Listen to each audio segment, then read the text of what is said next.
ga wanda ka yi shi ta mun karshi ya yi kanshi Muhammadi.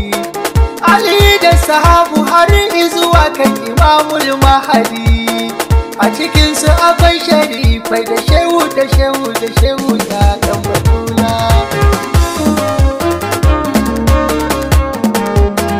A cikinsu da katimi kutubul makatubu mu jinjina, ya bayan shehu barhamani na ganka a kodina.